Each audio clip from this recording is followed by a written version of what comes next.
അപ്പം കളി തുടങ്ങാൻ ഇനി കുറച്ച് ദിവസങ്ങളുള്ളൂ. സ്റ്റേഡിയത്തിൻ്റെ വിലയിരുത്തലൊക്കെയാണ് ഇന്നത്തെ യോഗത്തിൽ നിന്ന്. എങ്ങനെയാണ് കാര്യങ്ങൾ മുന്നോട്ട് പോകുന്നത്? സ്റ്റേഡിയത്തിൻ്റെ കാര്യങ്ങൾ GCDAയും അതുപോലെ തന്നെ മന്ത്രി വന്നിട്ടുണ്ടായിരുന്നു, അതുപോലെ തന്നെ കളക്ടർ വന്നിട്ടുണ്ടായിരുന്നു, അതുപോലെ മറ്റുള്ള മെയിൻ ഉദ്യോഗസ്ഥന്മാരെല്ലാവരും ഉണ്ടായിരുന്നു, റിപ്പോർട്ടർ TVൻ്റെ ഓഫീസേഴ്സ് എല്ലാവരും ഉണ്ടായിരുന്നു. അപ്പം എല്ലാവരും കൂടെ ഒരു അവലോകന യോഗം നടത്തി നല്ല രീതിയിൽ മുന്നോട്ട് പോകാൻ തീരുമാനമെടുത്തു. ഇന്ന് മുതൽ സ്റ്റേഡിയം നമുക്ക് ഹാൻഡ് ഓവർ ചെയ്തു.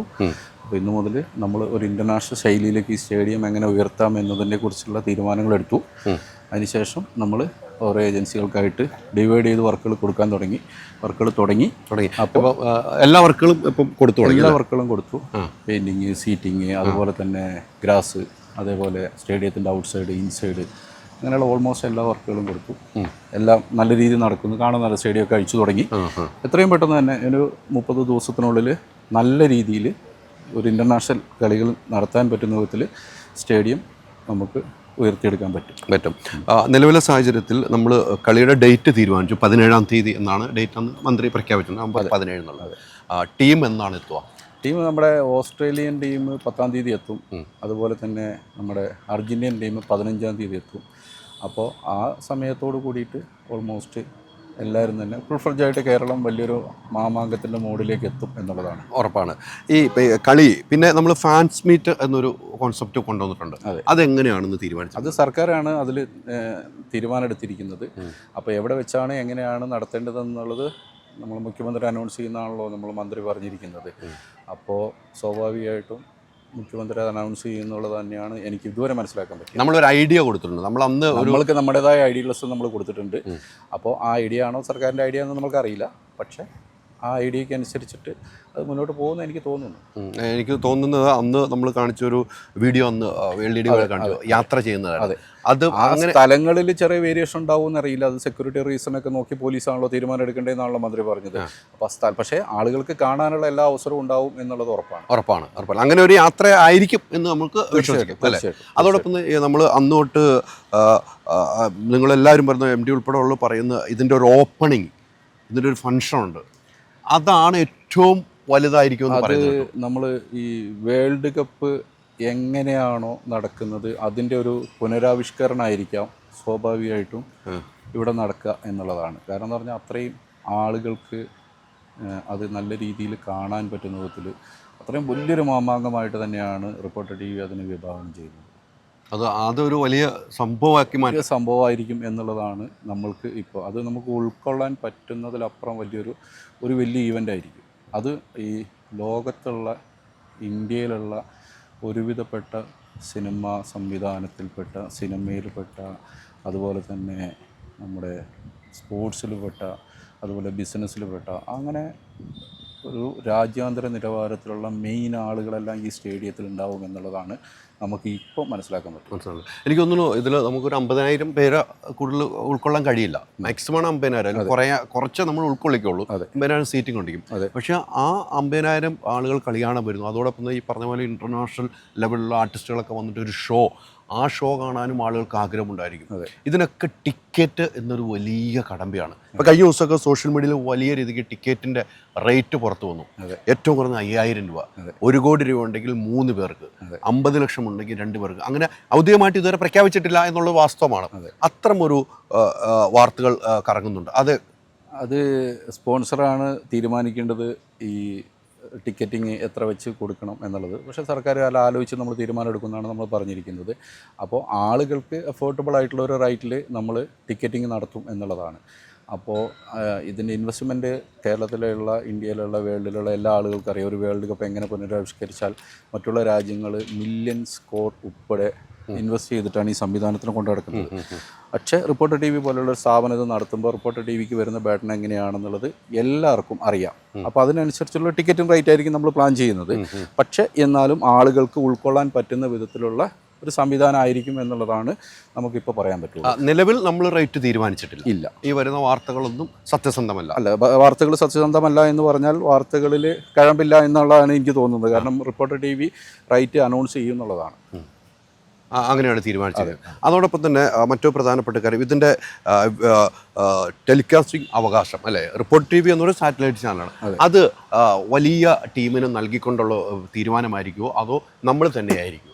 റിപ്പോർട്ടർ TV ആളുകൾക്ക് കളി കാണാൻ പറ്റും എന്നുള്ളതാണ് ഇപ്പോൾ എനിക്ക് മനസ്സിലാക്കാൻ സാധിക്കുന്നത്. അതുപോലെ തന്നെ വേൾഡ് വൈഡുള്ള ആളുകൾക്കും ഇത് കാണാൻ വേണ്ടിയിട്ടുള്ള ഒരു ടെലികാസ്റ്റിംഗ് അവകാശം ആ ഒരു സംപ്രേഷണം നമ്മൾ കൊടുക്കും. പക്ഷേ ആർക്ക് കൊടുക്കണം എന്നുള്ളത് നമ്മൾ ഈ നേരം വരെ ഡിസൈഡ് ചെയ്തിട്ടില്ല. പക്ഷേ ഒരുപാട് ആളുകളുമായിട്ട് നമ്മൾ ധാരണ ഉണ്ടാക്കിയിട്ടുണ്ടെന്നുള്ളത് ശരിയാണ്. അതെ, ആ ചർച്ചകൾ നടക്കുന്നു. എന്തായാലും റിപ്പോർട്ട് TVക്കും ഉണ്ടാവും അവകാശം, തീർച്ചയായിട്ടും ഉണ്ടാവും എന്നുള്ളതാണ് ഇതുവരെയുള്ള ധാരണ. കാരണം കളി കൂടാതെ ഈ ഫാൻസ് മീറ്റ് എന്ന് പറയുന്നത് അത് റിപ്പോർട്ട് TVക്ക് മാത്രം അവകാശപ്പെട്ടതായിരിക്കും. ഫാൻസ് മീറ്റ് എന്ന് പറയുന്നത് സർക്കാരിന് അവകാശപ്പെട്ടതാണ്. സർക്കാരാണ് ഫാൻസ് മീറ്റിന് അതിൻ്റെ ക്രെഡിറ്റ് സർക്കാരിൻ്റെ ഉള്ളതാണ്. സർക്കാരിലും കേരളത്തിലെ ജനങ്ങൾക്ക് വേണ്ടിയിട്ടുള്ളതാണ് അതിൻ്റെ ക്രെഡിറ്റ്. അത് റിപ്പോർട്ടർ TVക്ക് മാത്രമുള്ളതല്ല. റിപ്പോർട്ടർ TVനെ അപേക്ഷിച്ച് കേരളത്തിലെ ആളുകളെ മെസ്സിനെ കാണിക്കുക, അവർക്ക് മെസ്സിയെ കാണുന്ന സന്തോഷം, ആ ഒരു സംവിധാനം കേരളം നമ്മൾക്ക് തരും എന്നുള്ളതാണ് നമ്മൾ വിശ്വസിക്കുന്നത്. നിലവിൽ മെസ്സിയുടെ പേജിലൂടെ പറഞ്ഞു ഇന്ത്യയിൽ വരുന്ന പല സ്റ്റേഡിയങ്ങളെക്കുറിച്ച് അദ്ദേഹം മെൻഷൻ ചെയ്തു. അതിനകത്ത് കേരളം ഇല്ല എന്ന് പറഞ്ഞ് അത്തരമൊരു കഥകൾ പറയുന്നുണ്ട്. കേരളത്തെ അദ്ദേഹം മെൻഷൻ ചെയ്തിട്ടില്ല. അപ്പോൾ പറയുന്ന മെസ്സി വരുമോ ഇപ്പോഴും സംശയിക്കുന്ന ആളുകളുണ്ട്. എന്താ മെസ്സി അർജൻറ്റീനൻ ടീമിൻ്റെ ലിസ്റ്റ് കിട്ടിയിട്ടുണ്ട്. ആ ലിസ്റ്റ് നമ്മൾ മുഖ്യമന്ത്രി പുറത്തുവിടും എന്നുള്ളതാണ് മനസ്സിലാക്കുന്നത്. ആ ലിസ്റ്റിൽ മെസ്സി എന്നുള്ള ആളുണ്ട് എന്നുള്ളതാണ്. അതുമാത്രമല്ല ടീമിൻ്റെ ക്യാപ്റ്റൻ ആണ് മെസ്സി. അർജൻറ്റീനയുടെ ടീമാണ് ഈ ഗ്രൗണ്ടിൽ കളിക്കുന്നത്. അപ്പോൾ മെസ്സി ഇല്ലാതെ, ക്യാപ്റ്റൻ ഇല്ലാതെ ഒരു കളിയില്ലല്ലോ. അപ്പോൾ തീർച്ചയായിട്ടും മെസ്സി ഉണ്ട് എന്നുള്ളതാണ് ഇതുവരെ നമുക്ക് ഉറപ്പിച്ച് പറയാൻ പറ്റുന്നത്. ഇനി നമുക്ക് അങ്ങനെ ഉറപ്പിച്ച് പറയാം, കാരണം നമ്മൾക്ക് മെസ്സി ഇല്ലാതെ ഒരു കളിയില്ല. അല്ലേ, ഇത്രയും വാർത്തകൾ വന്നിട്ട് ഇപ്പോഴും വിശ്വസിക്കാത്തവരോട് എന്ത് പറയാനാണ്? അതിന് നമ്മൾക്ക് പ്രത്യേകിച്ചൊന്നും പറയാനില്ല. കാരണം എന്ന് പറഞ്ഞു കഴിഞ്ഞാൽ അഭിപ്രായങ്ങൾ പലതാണ്, പലരുടെ ആഗ്രഹങ്ങൾ പലതാണ്. അപ്പോൾ മെസ്സി വരണം എന്ന് ആഗ്രഹിക്കുന്നവരുണ്ടാവും, വരണ്ടെന്ന് ആഗ്രഹിക്കുന്നവരുണ്ടാവും. പക്ഷേ ഇതെല്ലാം സമ്മിശ്രമായിട്ട് നമ്മൾ കേൾക്കുക എന്നുള്ളതാണ്. പക്ഷേ മെസ്സി കേരളത്തിലെ ഗ്രൗണ്ടിൽ കളിക്കും എന്നുള്ളത് റിപ്പോർട്ടർ TVക്ക് ഉറപ്പിച്ച് പറയാം. എത്ര ടീമുകൾ? ഇപ്പോൾ 2 കളികൾ, ഒരു മാച്ച് മാത്രമുള്ളൂ, 2 മാച്ചുണ്ട്? നമ്മൾ ഇതുവരെ പ്ലാൻ ചെയ്തിരിക്കുന്നത് ഒരു മാച്ചാണ്. പക്ഷേ രണ്ടാമത് ഒരു മാച്ചിനുള്ള സാധ്യതയും നമ്മൾ തള്ളിക്കളയുന്നില്ല. അത് തീരുമാനത്തിലേക്ക് വരുന്നേ ഉള്ളൂ. ഈ മെസ്സിയും ടീമും വരുന്നത് 15-ാം തീയതിയാണ് വരുന്നത്, 17-ാം തീയതിയാണ് കളി. ഈ 15-ാം തീയതി മെസ്സിയും ടീമും വരുന്നത് എവിടെ നിന്നാണ് വരുന്നത്? മെസ്സി ഖത്തറിൽ നിന്നാണ് വരുന്നത് എന്നുള്ളതാണ് നമുക്കിതുവരെ മനസ്സിലാക്കാൻ സാധിച്ചത്. അപ്പോൾ അവർ നമുക്ക് തന്നിരിക്കുന്ന ഇൻഫർമേഷൻ പ്രകാരം ഖത്തറിൽ നിന്നാണ് അവരിങ്ങോട്ട് വരുന്നത് എന്നുള്ളതാണ് നമുക്ക് മനസ്സിലാക്കാൻ പറ്റും. ഖത്തറിൽ നിന്ന് നേരെ ഇങ്ങോട്ട് വരുന്നത്. അതെ. മെസ്സിയുടെ ആ ടീമിൻ്റെ താമസവും കാര്യങ്ങളും എങ്ങനെയാണ്? താമസം നമ്മൾ ഹോളിഡേ ഇൻ ഹോട്ടലിലാണ് ഫിക്സ് ചെയ്തിരിക്കുന്നത്. അവർക്ക് വേണ്ട എല്ലാ സജ്ജീകരണങ്ങളും നമ്മളവിടെ ഒരുക്കിയിട്ടുണ്ട്. മറ്റുള്ള സജ്ജീകരണങ്ങൾ അവർ ആവശ്യപ്പെട്ടതനുസരിച്ചിട്ടുള്ള എല്ലാ സജ്ജീകരണങ്ങളും നമ്മളവിടെ ചെയ്തിട്ടുണ്ട്. എനിക്ക് തോന്നുന്നു നിലവിൽ അവിടെ ഹോളിഡേ ഇന്നിൽ അന്നത്തെ ദിവസങ്ങളിൽ മറ്റാർക്കും റൂം കൊടുക്കില്ല, അങ്ങനെയൊക്കെ ഉണ്ടോ? അത് ഹോളിഡേയിൽ അങ്ങനെ ഒരു സുരക്ഷാ സംവിധാനം വേണമല്ലോ സ്വാഭാവികമായിട്ടും. പക്ഷെ മറ്റുള്ളവർക്ക് റൂം കൊടുക്കാതിരിക്കേണ്ട കാരണവും ഇല്ല. റൂം കൊടുക്കേണ്ടതാണെങ്കിൽ കൊടുക്കാം. പക്ഷെ മെസ്സി ആൻഡ് ടീം, അർജന്റീനൻ ടീമിന് വേണ്ടിയിട്ടുള്ള എല്ലാ സംവിധാനങ്ങളും എല്ലാ സുരക്ഷയും അവിടെ നമ്മൾ ഒരുക്കിയിട്ടുണ്ട്. അപ്പോൾ മറ്റുള്ളവർക്ക് റൂം കൊടുത്തു എന്ന് വിചാരിച്ചാൽ ആ സുരക്ഷയ്ക്ക് പ്രത്യേകിച്ച് കുഴപ്പങ്ങളൊന്നും പറ്റില്ല. എനിക്ക് തോന്നുന്നു ഈ 2 ടീമുകൾ അവിടെ തന്നെ ആയിരിക്കുമോ? അത് നമ്മൾ തീരുമാനിക്കുന്നേ ഉള്ളൂ. നമ്മളെ അടുത്ത് 3 ഹോട്ടൽ നമ്മൾ ബ്ലോക്ക് ചെയ്തിട്ടുണ്ട്. അപ്പോൾ അതിൽ ഏതെങ്കിലും ചിലപ്പോൾ ഒന്നിച്ചാവാം, ചിലപ്പോൾ 2 തന്നെ ആവാം. അർജന്റീന ടീം എന്തായാലും ഹോളിഡേയിലാണ് തീർച്ചയായിട്ടും അല്ലേ? അങ്ങനെയാണ്. ഇപ്പം നിലവിൽ 2 ടീമേ ഉള്ളൂ. മറ്റൊരു കളിക്കുള്ള സാധ്യത നമ്മൾ തള്ളിക്കളയുന്നില്ല ഇല്ല അല്ലേ? അങ്ങനെ ഒരു ചർച്ച നടക്കുന്നുണ്ട് തീർച്ചയായിട്ടും അല്ലേ? ആ ചർച്ചയിലാണ് മുന്നോട്ട്. ഈ മെസ്സിയുടെ വരവിൽ ഇപ്പോൾ എല്ലാവരും ആഗ്രഹം, മെസ്സിക്ക് നിങ്ങൾ എന്ത് കൊടുക്കുന്നു? പൈസ അല്ല ചോദിച്ചു, പൈസയുടെ കാര്യം ഞാൻ ചോദിക്കും. മെസ്സിക്ക് ഞങ്ങൾ കൊടുക്കുന്ന സന്തോഷം എന്ന് പറയുന്നത് കേരളത്തിലെ മെസ്സിയുടെ ആരാധകരുടെ മനസ്സിനെയാണ് കൊടുക്കുന്നത്. കാരണം എന്ന് പറഞ്ഞാൽ റിപ്പോർട്ടർ TV ഇത്രയും ആഗ്രഹിച്ച് മെസ്സി എന്ന് പറയുന്ന ഒരാളെ ഇവിടെ കൊണ്ടുവരുന്നു. കേരള സർക്കാരിൻ്റെ എല്ലാവിധ പിന്തുണയും അതിനുണ്ട്, കേന്ദ്ര സർക്കാരിൻ്റെ എല്ലാവിധ പിന്തുണയും അതിനുണ്ട്. സ്വാഭാവികമായിട്ടും ഞങ്ങൾക്ക് മെസ്സിക്ക് വേണ്ടിയിട്ട് കൊടുക്കാൻ പറ്റുന്ന ഏറ്റവും വലിയ സംഭാവന എന്ന് പറയുന്നത് കേരളത്തിൽ ഏറ്റവും കൂടുതൽ ഫാൻസ് ഉള്ള ആളാണ് ഒരു ഫുട്ബോൾ ആരാധകൻ എന്നുള്ള നിലയിൽ മെസ്സി ആയിരിക്കും എന്ന് എനിക്ക് തോന്നുന്നു.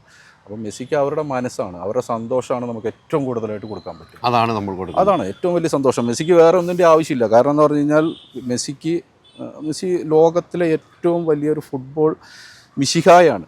അപ്പോൾ ലയണാണ്. അപ്പോൾ ആ ലയണിന് നമുക്ക് കൊടുക്കാൻ പറ്റുന്ന ഏറ്റവും വലിയ സന്തോഷം എന്ന് പറഞ്ഞാൽ മലയാളികൾ ഇന്നതാണ്, മലയാളികളുടെ സ്നേഹം ഇതാണെന്ന് കാണിച്ചു കൊടുക്കുക എന്നുള്ളതാണ്. തീർച്ചയായിട്ടും. അതോടൊപ്പം മറ്റൊരു പ്രധാനപ്പെട്ട കാര്യം, മെസ്സിക്ക് നമ്മൾ കൊടുക്കുന്ന സ്നേഹം ഏറ്റവും വലുതാണ്. ഈ പറഞ്ഞ വാക്കിന് അപ്പുറത്തേക്കൊന്നുമില്ല. എൻ്റെ ഒരു കാഴ്ചപ്പാടിൽ ഈ ടിക്കറ്റ് നിരക്കിൻ്റെ കാര്യം നമ്മൾ പ്രഖ്യാപിക്കാൻ പോകുന്നുള്ളൂ. ഇത്രയും പേരെ ഉള്ളൂ. അപ്പോൾ ടിക്കറ്റുകൾ എത്രയും പെട്ടെന്ന് കരസ്ഥമാക്കുക എന്നുള്ള കാര്യത്തിൽ സംശയമില്ല. അതിന് എത്ര ദിവസം കൊണ്ട് ടിക്കറ്റ് വിൽപ്പന തീരുമെന്ന് നിങ്ങൾക്കൊരു സ്വാഭാവികമായിട്ട് ചിന്താഗതി ഉണ്ടാവുമല്ലോ?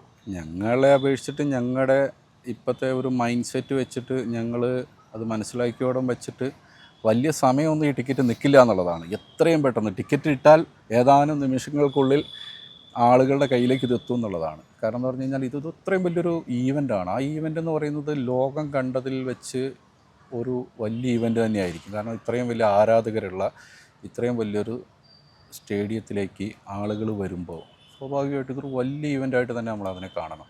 അപ്പോൾ അതിൽ എത്രയും പെട്ടെന്ന് ആ സ്റ്റേജിലിരിക്കുക എന്നുള്ളത്, ആ കസേരയിലിരിക്കുക എന്നുള്ളത് വലിയൊരു കാര്യമായിട്ടാണ് മലയാളികൾ ഏറ്റെടുക്കുക എന്നുള്ളതാണ്, അല്ലെങ്കിൽ ഇന്ത്യക്കാർ ഏറ്റെടുക്കുക, അല്ലെങ്കിൽ ഏഷ്യൻസ് ഏറ്റെടുക്കുക എന്നുള്ളതാണ് എനിക്ക് മനസ്സിലാക്കുന്നത്. മെസ്സിയുടെ കൂടെ നിന്ന് ഫോട്ടോ എടുക്കാനുള്ള ഒരു തിരക്കുകളുണ്ടാവും.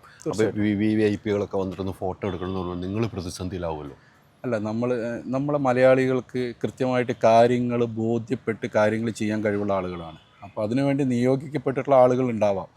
അവർക്ക് മാത്രമാണ് ഫോട്ടോ എടുക്കാനുള്ളൊരു അവസരം കിട്ടൂ എന്നുള്ളതാണ്. പിന്നെ മെസ്സിയാണ് തീരുമാനിക്കേണ്ടത് ആരുടെ കൂടെ ഫോട്ടോ എടുക്കണം എന്നുള്ളത്. തീരുമാനിക്കാനുള്ള അവകാശം മെസ്സിക്കുണ്ട് പ്രത്യേകിച്ച്. പിന്നെ നമുക്ക് തന്നിരിക്കുന്ന ഒരു ഉറപ്പ് പ്രകാരം നമ്മൾക്ക് കുറഞ്ഞ ആളുകൾക്ക് ഫോട്ടോ കൊടുക്കാനുള്ള സംവിധാനം ഇതിലുണ്ട്. അതുകൊണ്ട് നമുക്ക് മെസ്സിനെ കുറച്ച് പേരെ കൊണ്ടൊക്കെ ഫോട്ടോ എടുപ്പിക്കാൻ പറ്റും എന്നുള്ളത് നമ്മുടെ ഒരു വിശ്വാസമാണ്. ഒരു വിശ്വാസമുണ്ട്. നിലവിൽ പണികൾ പുരോഗമിക്കുന്നു. ഇപ്പം ഗ്രൗണ്ട് എല്ലാം റിപ്പോർട്ട് ടിവിയുടെ അണ്ടറിലേക്ക് എത്തിയിരിക്കുന്നു. ഇനി നിങ്ങളാണ് ഇതിൻ്റെ മെയിൻറ്റെയിൻ ചെയ്യേണ്ടത്. ഡെയിലി ജോലികളുണ്ട്. ഇതിനൊരു ടീം, ഈ മെയിൻ്റനൻസ് പല സ്ഥലത്തു നിന്ന് ടീം, അത് നിയന്ത്രിക്കാൻ നമ്മുടെ ഒരു ടീം ഉണ്ടാവുമല്ലോ. തീർച്ചയായിട്ടും അങ്ങനെ ഒരു ടീമിനെ ഫോം ചെയ്ത് നമ്മൾ ഒരു നല്ല ടീമിനെ നമ്മൾ ഇന്ന് രാവിലെ GCD ആയിട്ടും അതുപോലെ തന്നെ കളക്ടറുമായിട്ടുള്ള മീറ്റിങ്ങിലൊക്കെ ഇരുത്തിയിട്ടുണ്ടായിരുന്നു. അവർ നമ്മളെ ടീമിനെ അവർക്ക് പരിചയപ്പെടുത്തിയിട്ടുണ്ട്, അവരെ ആളുകളെ നമുക്ക് പരിചയപ്പെടുത്തിയിട്ടുണ്ട്.